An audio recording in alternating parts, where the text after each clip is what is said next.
While the West looks at African men as the face of wealth, a new generation of women is quietly building the infrastructure of tomorrow. We are witnessing a monumental shift in the African economic landscape, a transition from traditional patriarchal ownership to a sophisticated, multi-generational dynasty model that is redefining what it means to be an African power player. These are not just socialites, they are the architects of influence. For decades, the names Dangote and Rupert have stood as pillars of industrial dominance in Nigeria and South Africa respectively. But today, the conversation is shifting toward their daughters.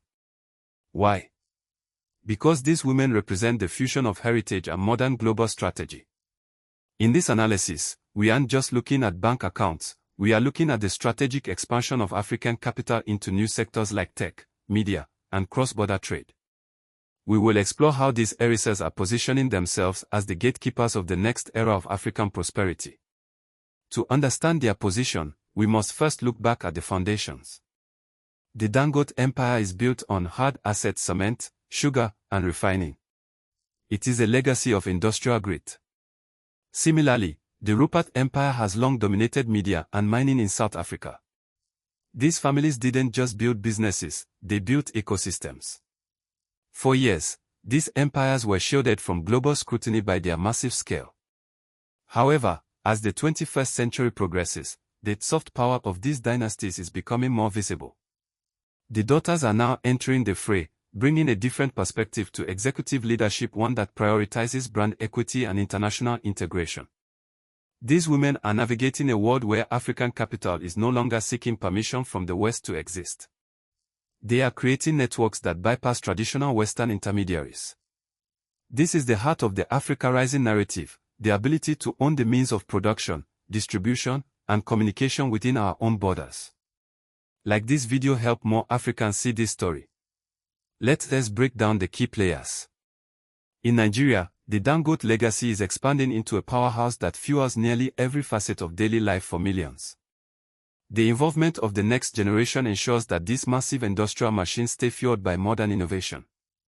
In South Africa, the Rupert influence provides a blueprint for how media and infrastructure can be leveraged to shape national narratives. When you look at the daughters of these giants, you see a deliberate strategy. They are not just inheriting wealth, they are cultivating influence. They are building the bridge between traditional African business values and the high-speed demands of the global digital economy. The Pan-African implications here are massive. We are moving away from a period where Africa was seen as a collection of raw materials to be exported.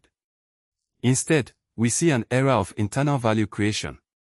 When these heiresses invest in regional projects or local startups, they aren't just making a profit, they are building the infrastructure for a unified economic bloc.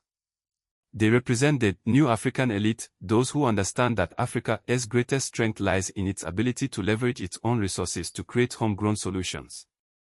Subscribe for honest, Pan-African analysis you won't find on CNN or BBC.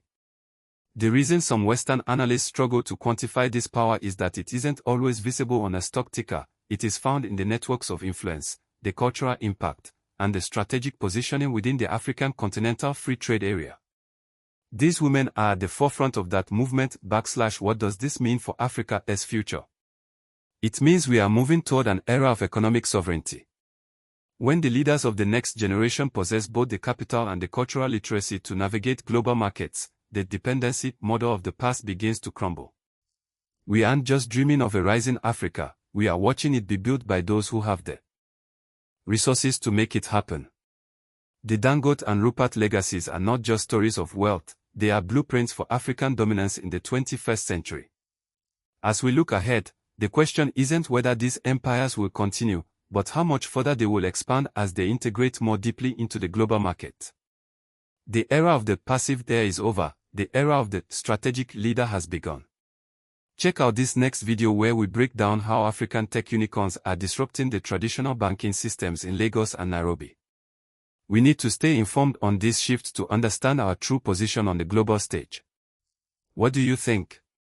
Is the rise of these family dynasties the key to unlocking Africa's economic potential, or should we be focusing more on grassroots corporate ownership?